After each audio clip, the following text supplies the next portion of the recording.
Jestem Josym, mieszkam w Wietnamie. Dzisiaj z Hanoi właśnie przyjechałem na K2 i pokażę Ci, jak się ubrać, jak przygotować motor i o czym musisz pamiętać, jeśli jedziesz na taką wyprawę.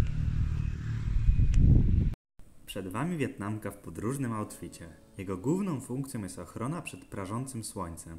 Na początku wydawało mi się to zabawne i zbędne, dopóki na swojej pierwszej 4-godzinnej trasie w Wietnamie słońce mnie nie spiekło i musiałem wyhodować na kończynach i twarzy nową skórę niczym jaszczur.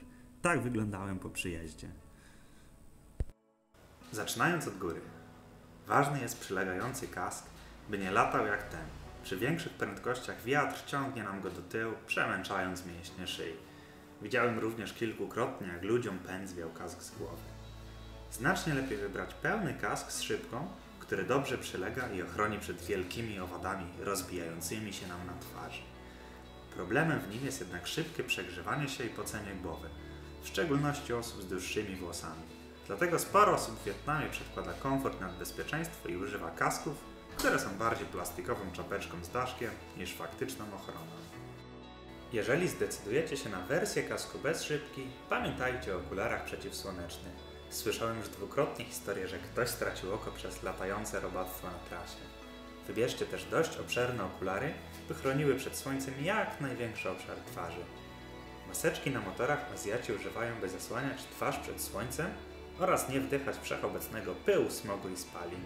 Znacznie lepszym wyborem niż materiałowa maska jest maska z wymiennym filtrem N95, którą właśnie Wam pokazałem.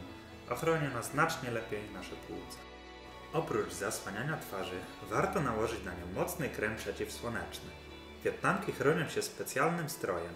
Gruba tkanina zasłania całe ciało i nie przepuszcza promieni słonecznych. Płaszcze te mają m.in. przedłużane rękawy i kaptur chroniący szyję. Mężczyźni zazwyczaj zakładają koszulę lub bluzy z długim rękawem. Warto jednak wtedy zabezpieczyć dłoń i przedramiona kremem ochronnym. Gdy jeszcze jesteśmy przy słońcu, to wspomnę, że warto wziąć ze sobą wodę z wyciśniętą lemonką i szczyptą soli. Doskonale nawadnia. W środku skutera wsadzamy również płaszcze przeciwdeszczowe. W Wietnamie może runąć w każdej chwili, dlatego warto również przykryć bagaże folią. Mniejszą torbę możecie wsadzić sobie między nogi, a większą przymocować gumowymi pasami na tyle. Wynajmując motor, trzeba zwrócić uwagę przede wszystkim na sprawność hamulców oraz grubość i stan opon. Niektóre modele mają dętki w środku kół, łatwiej wówczas o awarię. W Hanoi jeżdżę na Hondzie Wave z cienkimi oponami. Czasem ją rzuca przy hamowaniu z prędkością zaledwie 20 km na godzinę. Wiele wynajmowanych motorów w Wietnamie albo nie ma lusterek, albo ma je w tak złym stanie, że trzeba je notorycznie poprawiać w trakcie trasy. Brak zamontowanych lusterek jest jednym z głównych powodów zatrzymań przez policję. Zadbaj więc o ten element. Teraz bardzo istotna sprawa, czyli wygodne siedzenie. O ile poruszając się po mieście nie ma to dużego znaczenia, to na trasie jest kluczowe. Dla mnie ból tyłka po kilku godzinach jazdy to największa zmora motorowych road tripów. Dlatego przetestuj siedzisko, a może i wsadź pod siebie poduszkę lub kocyk. Został nam ostatni element, czyli podjechanie do warsztatu i sprawdzenie ciśnienia w oponach oraz oleju. Maksymalnie zapłacicie za to kilkanaście złotych. Warto również tankować, zanim na wskaźniku pojawi nam się rezerwa. Czasem stacje benzynowe są co kilkaset metrów, a czasem nie ma ich przez kilkadziesiąt kilometrów. W drogę! No dobra, beztrosko przemierzamy teraz Wietnam, wiatr we włosach, ale co jeżeli zatrzyma nas policja, a oczywiście nie mamy wietnamskiego prawa jazdy? W 90% przypadków, gdy zobaczą, że jesteście obcokrajowcami, to puszczą Wam bez słowa, ponieważ muszą wyjaśnić, dlaczego Was zatrzymali, a niewiele z nich mówi po angielsku.